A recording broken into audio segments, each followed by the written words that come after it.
You can feel it when you go to work, when you go to church, when you pay your taxes.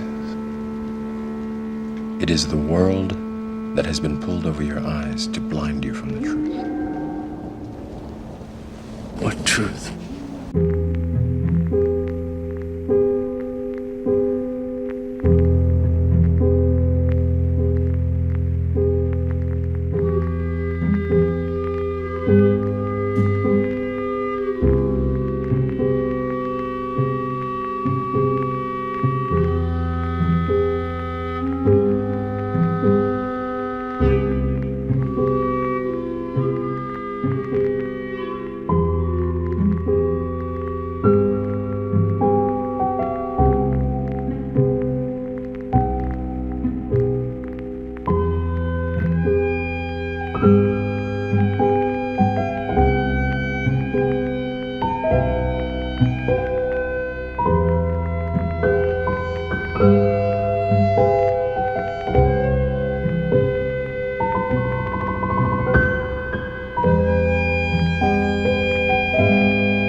UFOs are now hauntingly familiar.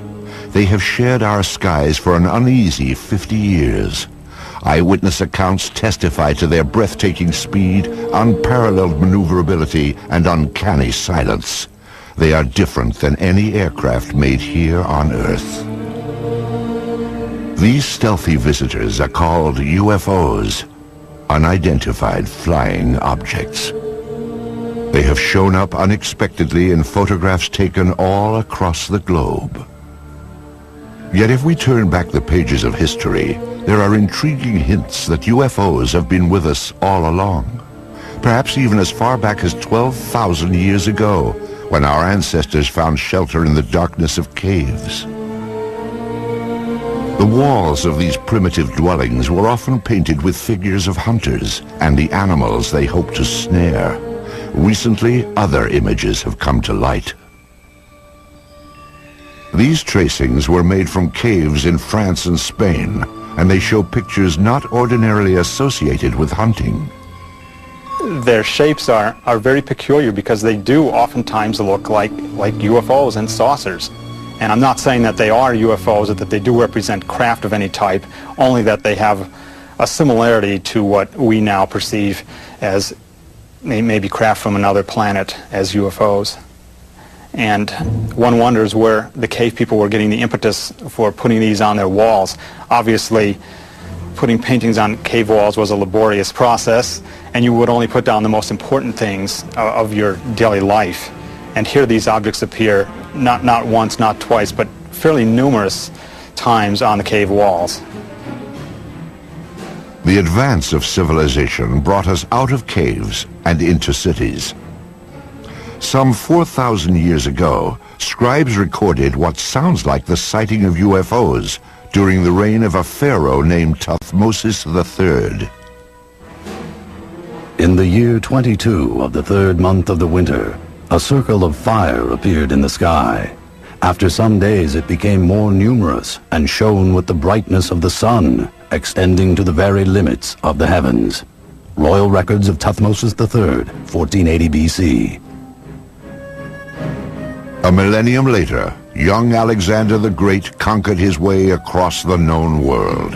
In 332 BC, he laid siege to the Phoenician city of Tyre, and accounts from both sides report that shield-shaped silver objects appeared in the sky.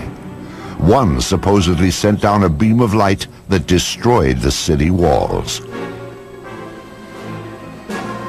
Even the Bible itself contains passages that some say refer to alien spacecraft. I looked, and behold, a stormy wind came from the north, a great cloud with fire flashing through it, and a radiance round about it, while out of the midst of it gleamed something with a luster like that of shining metal. Ezekiel, verse 1. There are a number of reports from the past, and I believe that some of them are quite legitimate. But one of the things is you can't interview witnesses, of course. You can't get independent witnesses. You can't ask, well, what angle was it above the horizon? The problem we have with them is we have to take them totally at face value. It's always important in looking at these to remember that there are a lot of strange astronomical phenomena that only occur once in a while, like a star going supernova and suddenly appearing in the sky, or a comet which appeared unexpectedly. And so you always have to look at these from the point of view of astronomy. There could be some atmospheric phenomenon or an astronomical phenomenon that they were depicting as something supernatural. As the scientific awareness of the population grew, superstition was replaced by knowledge of what was actually going on in the heavens. However, when an object would fly across the sky and stop, or hover, or seemingly descend to the ground, or maybe exhibit many different color changes or change shape or what have you, then even those people knew that they were looking at something out of the ordinary. The residents of Nuremberg, Germany, had just such an experience on April 4th, 1561. On that day, the skies above the city filled with a chaotic array of tube-shaped objects and balls of light. Eyewitnesses called it a frightful spectacle. Chronicles of the time also report extraordinary displays over Basel, Switzerland during the summer of 1566. These events were depicted in primitive woodcuts made by eyewitnesses. However, it was the talented master artists that have left us the most fascinating images. In 1998, an Italian writer named Daniela Giordano earned an award for her landmark study of the enigmatic flying objects depicted by Renaissance artists. She discovered that not only did the artist have these objects in the picture, but he also had people looking at these objects and shielding their eyes as though the people were actually noting with amazement that something unusual was in the sky. It's unknown why the object's there, but it does appear and it looks like a UFO. This apparently traditional religious work is known as the Madonna and Saint Giovanni.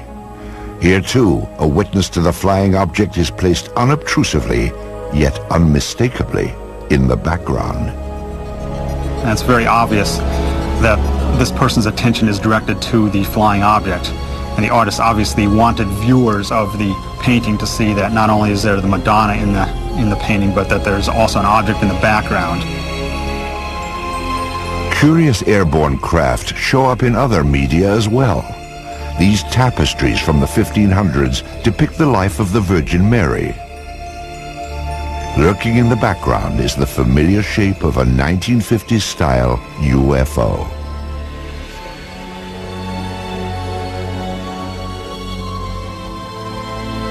This fresco from a 14th century monastery in Kosovo prominently features what appears to be a flying vehicle. On this French coin, minted in 1680, a ray of light beams down from a colossal wheel-shaped object. Sporadic sightings continue to be recorded for the next 250 years.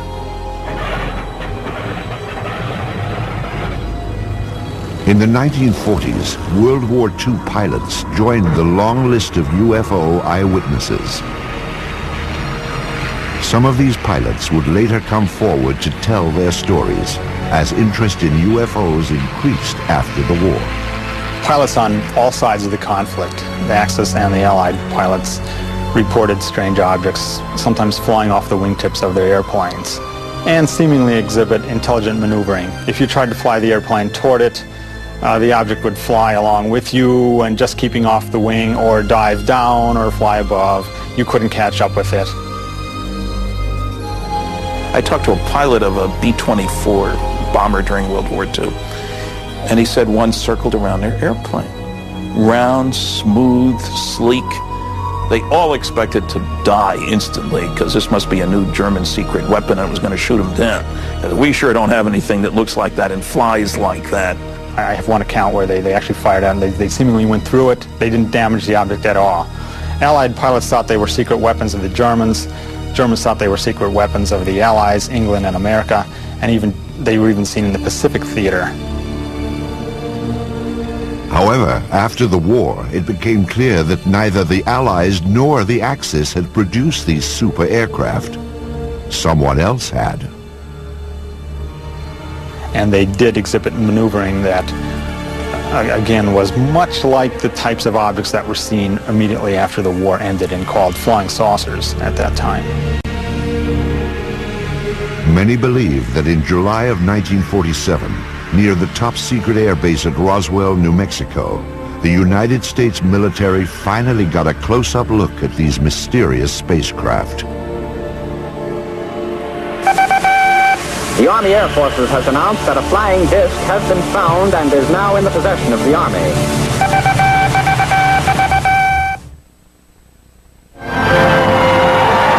In the fall of 1945, American boys came home to a hard-earned welcome.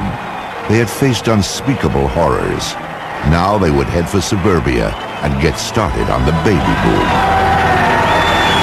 At the same time, another new era was dawning. The age of flying saucers. The enigmatic spacecraft that had appeared from time to time through the centuries would now take center stage. The age of innocence was over. The wave of modern UFO sightings began simply, with no photos, no radar returns, and no physical evidence. Just a story told by one man at the right time in history. Kenneth Arnold was a 32-year-old successful businessman on the summer day that his sighting took place. He sold firefighting equipment and flew his own light plane. On Tuesday, June 24th, 1947, Arnold was flying toward Mount Rainier above the Cascade Mountains of Washington State. The air was smooth and clear as he reached 9,200 feet and noticed a bright flash.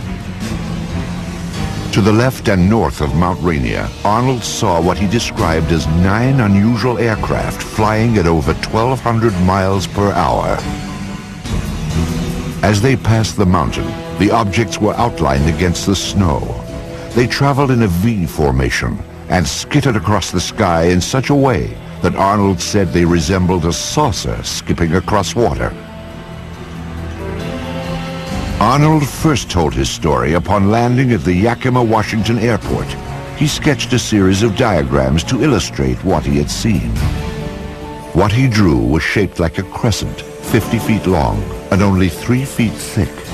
It had a rounded point in the rear. When seen edge on, he reported, it looked like a black line. It wasn't long before the story of Arnold's sighting startled the world. The newspapers quickly coined a name for Arnold's skipping discs. The name was flying saucers. Kenneth Arnold was soon to enjoy a celebrity status. The author of a book and the subject of magazine cover stories, he was looked upon as a combination of space-age visionary and screwball eccentric. The press would anoint him the man who started it all. In the days and weeks after Arnold's landmark flight, flying saucers became big news. Sightings were reported across the country. Indeed, at that time, more people knew about flying saucers than about the Marshall Plan for the post-war reconstruction of Europe. But one incident above all established flying saucers in the public mind. Roswell, New Mexico lies deep in the empty expanse of the American Southwest.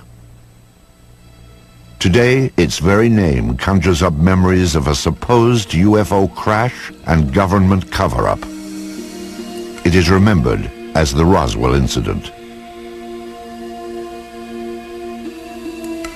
In the summer of 1947, the Army airfield in Roswell was home to the elite 509th Bomb Group.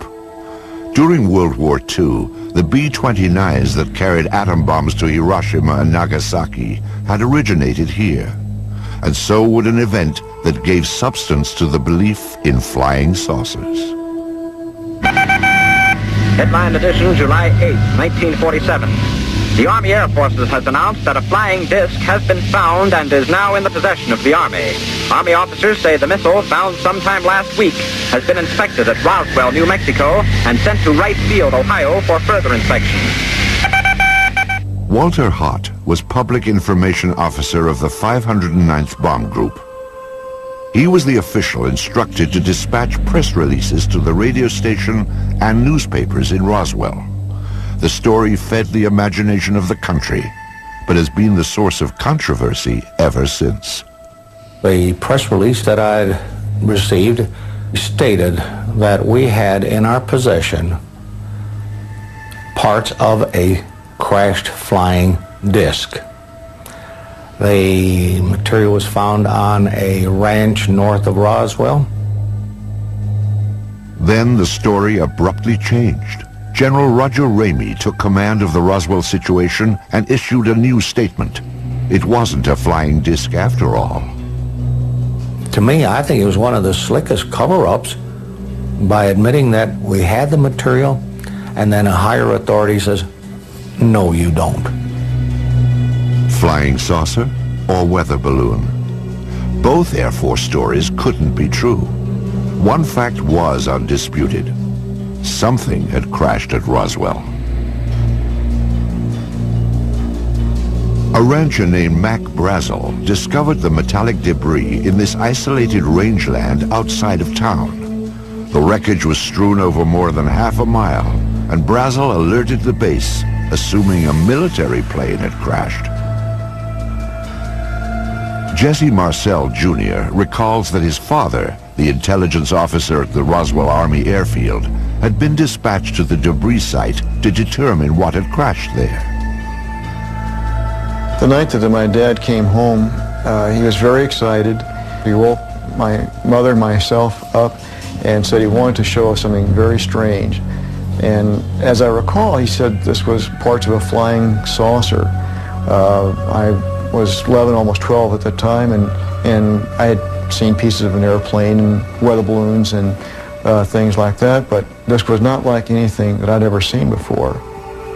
And the most intriguing portion of the debris that I recall seeing was what appeared to be I-beams. When I looked at this with the light reflecting on it, I noticed what appeared to be some symbols or writing along the inner surface of this I-beam. And the implication was this was something that came from some other planetary system. Author Kevin Randall researched the Roswell incident and learned more about the debris Major Marcel had collected.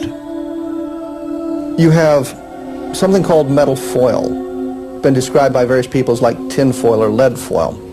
You wad it up into a ball, you drop it on the table, it unfolds itself and there's no sign of a crease.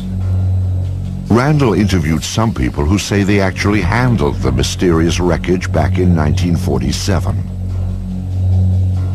It was all wadded up when he dropped it, and when he dropped it on the table and it hit the table, it spread out just like it was water. And so they all started holding it and playing with it, and they were trying to cut it with their knives, and they tried to burn it with their lighters,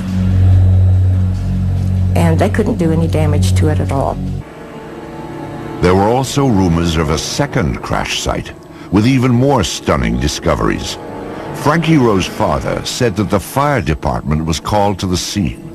There he had observed nothing less than actual extraterrestrial beings. They'd gotten a call on what they thought was a plane crash about 30 miles north of Roswell. And when they got out there, it was not an airplane. He said it was a flying saucer that had crashed. And there were little, what he called little people, and he said one of them was still alive. that there were two that were covered up laying on the ground, and he said they had been covered up, it looked like with body bags. And the one that was walking around there didn't appear to be hurt. Through his research, Kevin Randle has established what he believes happened next. According to a number of the eyewitnesses, the craft and the bodies were taken to Hangar 84 at the Roswell Army Airfield, where they were held for a period of time before the various flights were initiated and sent out of Roswell. Randle believes that crates containing the alien bodies and flying saucer wreckage were shipped out of the heavily guarded Hangar 84, never to be seen again. When the Air Force produced one MEGA weather balloon at the Roswell crash debris, many concluded it was part of a cover-up. In the 50s, there was the belief that the U.S. Air Force had proof of some sort that these were alien spaceships and was covering it up to prevent panic. There obviously was a cover-up of this accident, because years later my dad said he was actually part of the cover-up because he went along with the weather balloon story. Indeed, according to Marcel, his father revealed that he had been ordered to pose with wreckage from a weather balloon. My dad explained to my mother that this was a non-event. Don't even discuss it with your friends. Don't talk about it. I was a true Air Force brat, believed in following the orders, you know. He didn't want me to talk about it, so we did not talk about it. These people were visited by military authorities. They were told to keep quiet. Frankie Rowe recalls such a visit from a man in a uniform. He started getting louder, and he kept saying, "Don't you understand? You did not see anything." And he had a nightstick type of thing with him that was kind of hanging on his belt. And he took that out, and he got very loud, and he started talking, and every time he would make a point, he would hit his hand with the nightstick. So he would say, "You didn't see anything, you were not there." And he said, "If you ever say one word about this the rest of your life, we will split up this family. If that's not enough," he said, "you know, this is a big desert out here. We can take you out in the desert." And he said, "No one will ever find your bodies." If this disturbing account is true, it can only be described as a death threat, a warning to remain silent about the Roswell incident. What was so vital to protect? In January of 1948, the Air Force would launch an investigation into the escalating flood of UFO reports.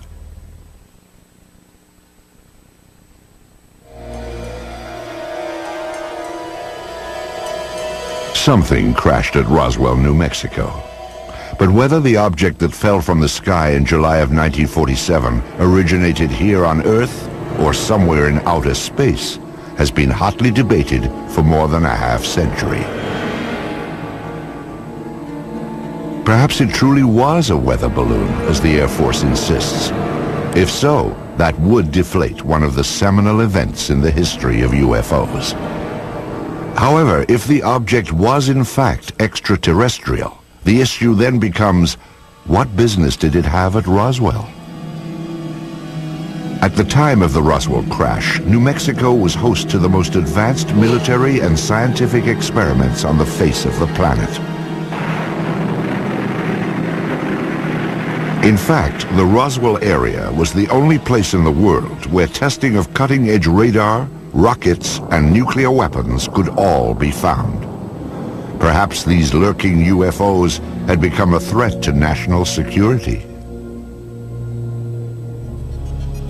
The Air Force quietly began investigating the rash of post-war sightings in January of 1948. This inquiry was codenamed Project Sign, and by October, it would reach a truly stunning conclusion. Project Sign wrote a final report called The Estimate of the Situation, which concluded that UFOs were interplanetary vehicles. You can imagine that this didn't go over well at the Pentagon. The government could not have the idea of UFOs as interplanetary spacecraft coming out when they've been trying to cover up the Roswell crash. It went all the way to the Chief of Staff of the Air Force, who said, I don't find this document particularly persuasive. He batted it back down and fired practically everybody in Project Sign. The people who were left at Project Sign could read the handwriting on the wall. If you said they were extraterrestrial, you lost your job. Your career was over. After the purge, the inquiry was revamped as Project Grudge, a name that may have suggested a certain skepticism. An Air Force insider actually characterized Project Grudge as the dark ages of UFO investigation. In August of 1951, this V-shaped pattern of objects appeared over Texas and became known as the Lubbock Lights. Grudge said it was a flock of birds reflecting the glow of the city. This film was submitted from Great Falls, Montana in 1950. It depicts bright white dots moving behind the smokestacks of a grain mill. The photographer described the objects as shiny, bright, and metallic, like polished silver. Project Grudge concluded that they were F-94 Air Force interceptors landing nearby. After 3 years of debunking UFO reports, Grudge was reorganized into the supposedly more objective Project Blue Book. Blue Book became the focus for public attention and press attention. But it was never scientific, it was never comprehensive. They didn't have radar, they didn't have computers, they didn't have people ready to go up, in aircraft with instruments to monitor UFO sightings. Typically, an officer, a sergeant, several secretaries, their job was primarily to try to tell us that there was nothing to flying saucers. Major Hector Quintanilla Jr. became Blue Book director in 1963.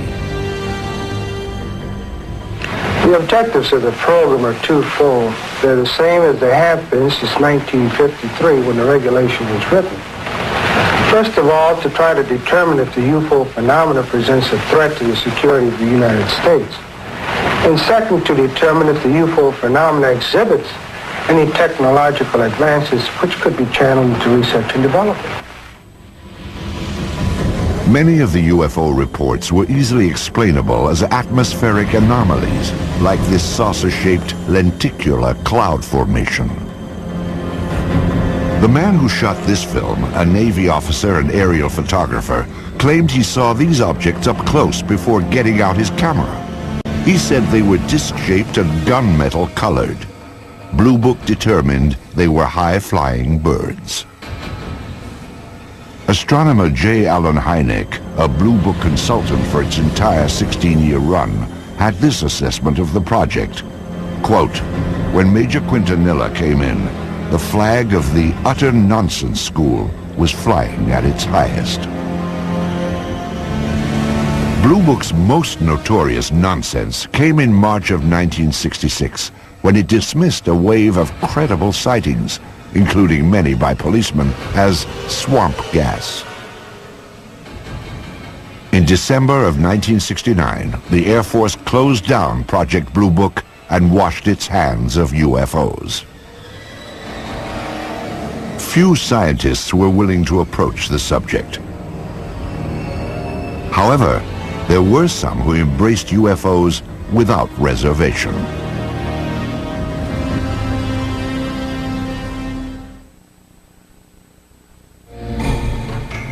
During the 1950s, the Air Force stood by its finding in the Roswell case.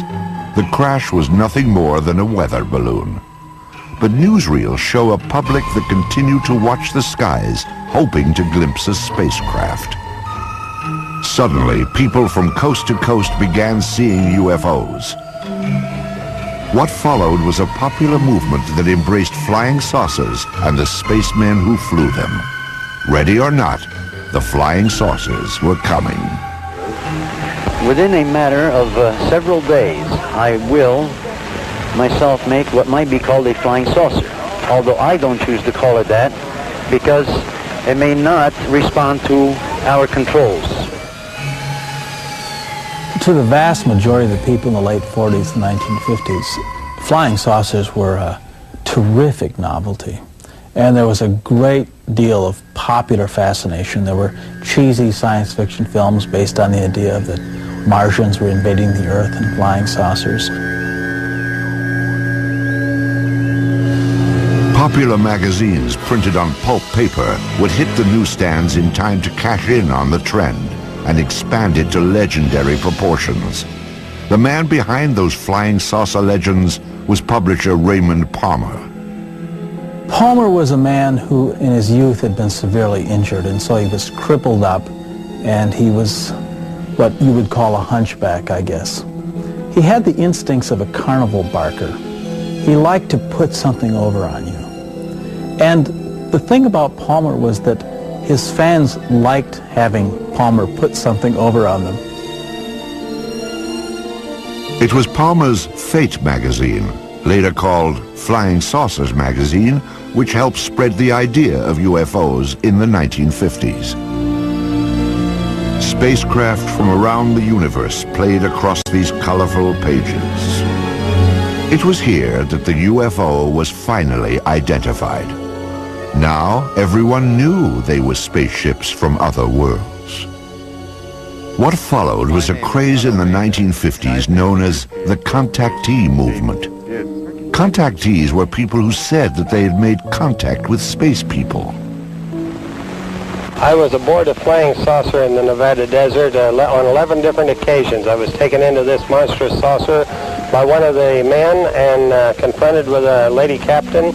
Beautiful complexion, beautiful appearing woman, and they're peaceful people. They mean no harm to us. They come down here to investigate what's going on Earth.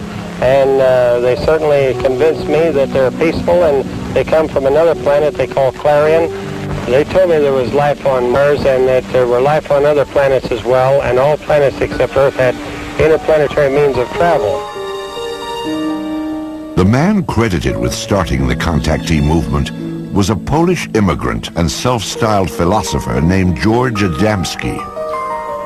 In his book, Flying Saucers Have Landed, Adamski claimed that in 1952, he had been aboard an alien spacecraft. So I was picked up on a desert, in California desert, and I was taken to the mothership, and they were flown around, not too close to the moon, but with instruments, similar, you might say, except it wasn't a camera, it was a regular sort of a telescopic instruments that we were able to see what was on the moon on the other side of it, see? Adamski's book detailed his meeting with a man from Venus called Orthon.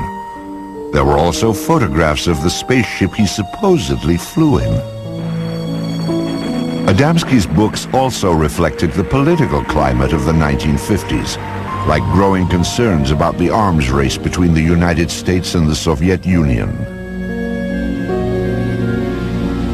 When Orthon departed, he would leave behind these enigmatic footprints.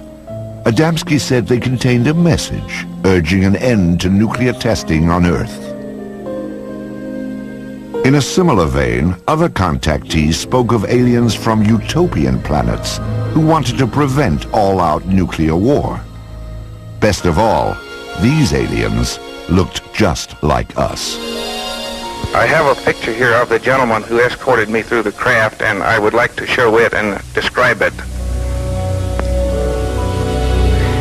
This gentleman, he appeared almost as I am, except that he was about 5 feet 10 inches tall, weighing about 150 to 155 pounds, and they all appeared about that same size, including the lady. George Adamski would publish 2 more volumes on his contacts with beautiful space people from Saturn and Mars.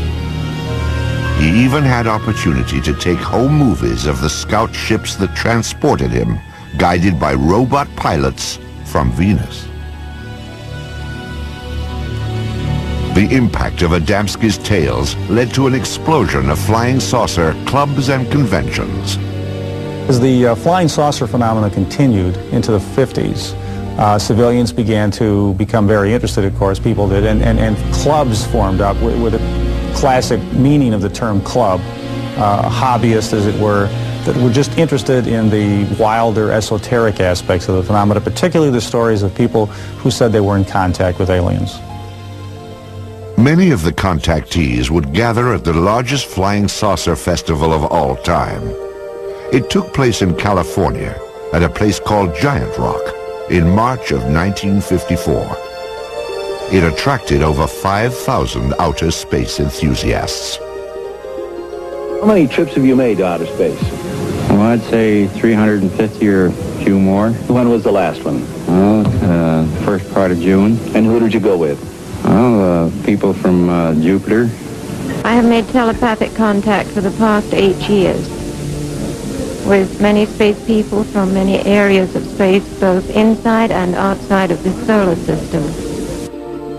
Lectures were given from the Giant Rock, and stalls were set up to sell books, photos, and space-age souvenirs.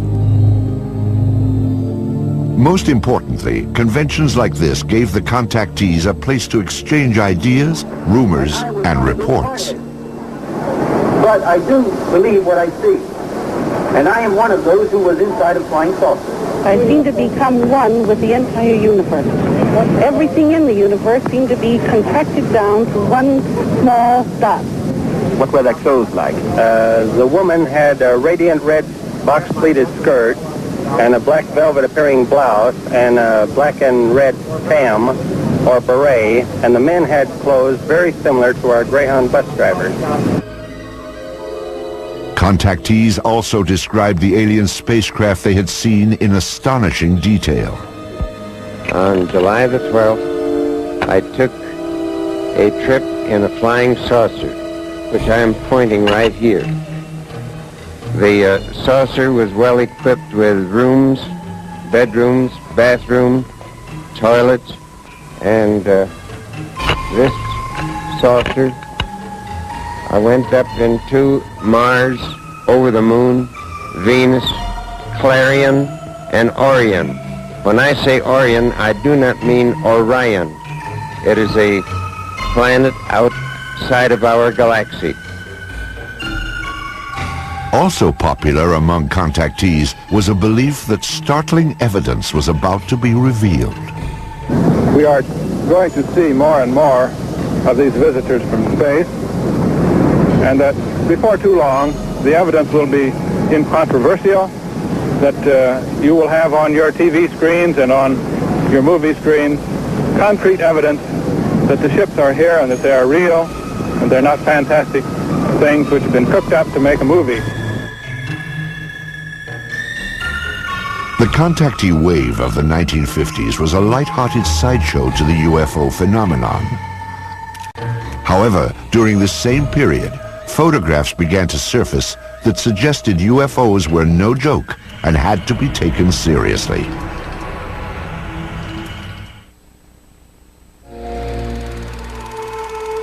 They are round, they are cigar-shaped, and they are cylindrical.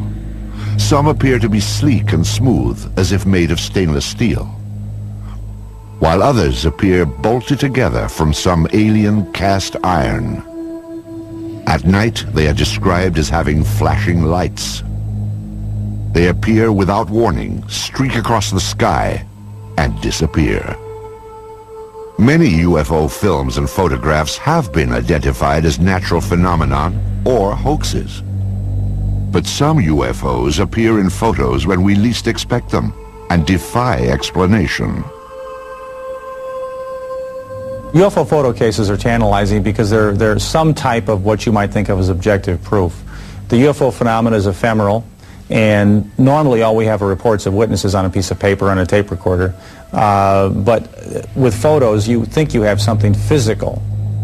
Indeed, photos offer some of the most convincing evidence that extraterrestrial aircraft may be real. This series of photos remains among the most compelling examples of what ufologists call a daylight disk.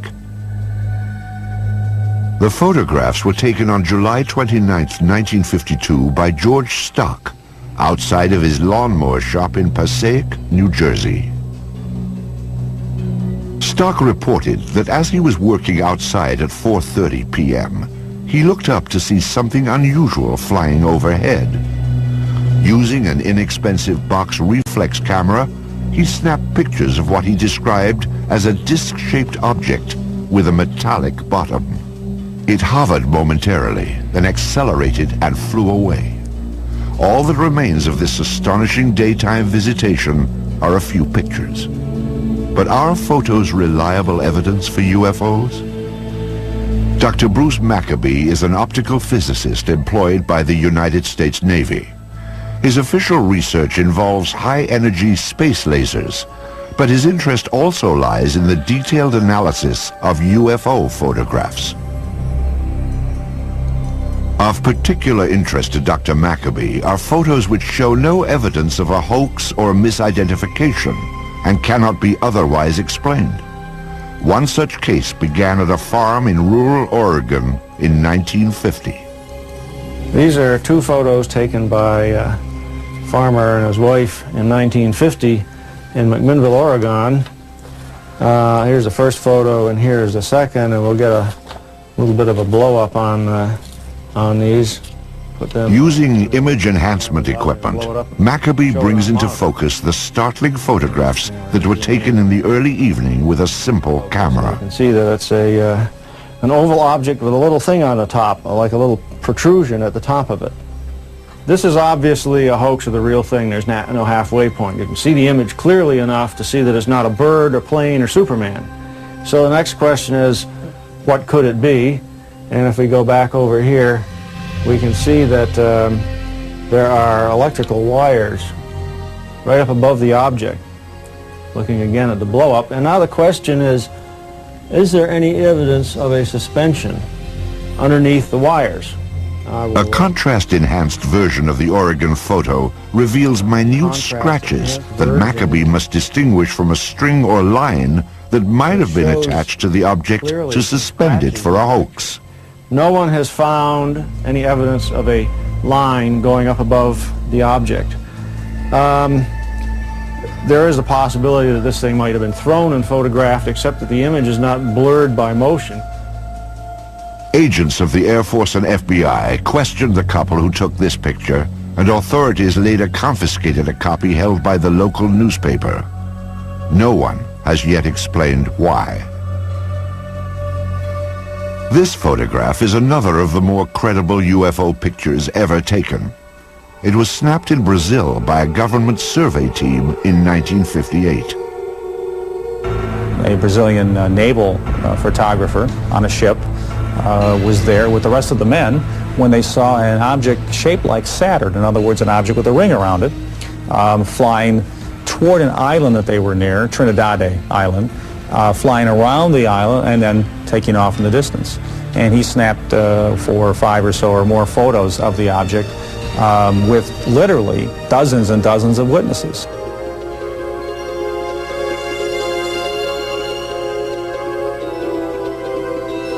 The sighting lasted nearly 2 minutes. First, the object was reported to have approached the island, then it disappeared behind a mountain. It then reappeared before moving off at high speed toward the sea. This is clearly a structure that somebody built. It doesn't look like anything that we have on Earth. There were all these witnesses who saw the picture being taken. For these reasons, the photographs are unusually evidential and have to figure in any kind of case for the reality of UFOs as somebody's technology. Because this is a multiple witness case done by scientists and a professional photographer, and it has many photographs, it probably has to be taken seriously as the #1 photographic case in UFO history. Soon after the photos were taken, Brazil's president, Juscelino Kubitschek, ordered them released to the press. His action stands in stark contrast to the apparent secrecy of official UFO inquiries in the United States, beginning with the Roswell incident in 1947. Even today, requests for government records are routinely refused. Documents that are released are often censored to the point of uselessness. Perhaps it is no surprise that many suspect a government cover-up, and conclude that unidentified flying objects may indeed originate somewhere other than Earth.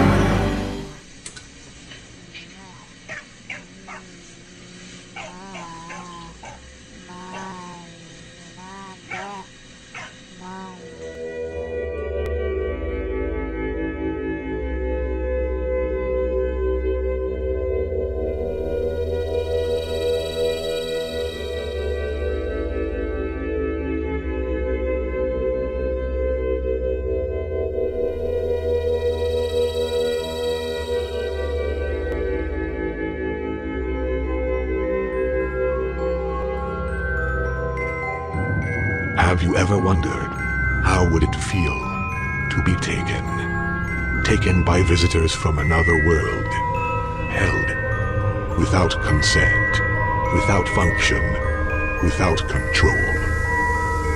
Have you ever contemplated the fact that someday this could happen to you? Maybe it already has. And if it had, have you ever wondered, would you even remember? Over 100,000 abductions are reported each year, although the percentage of real abduction cases is low in comparison to the amount reported. The ones that are true and real, for some viewers, may be disturbing.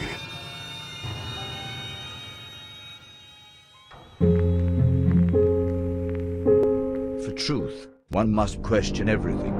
UFOrbs, join the search.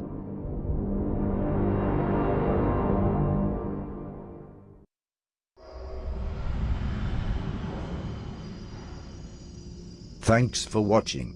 Subscribe to UFOrbs Disclosure channel for weekly UFO and orb sightings.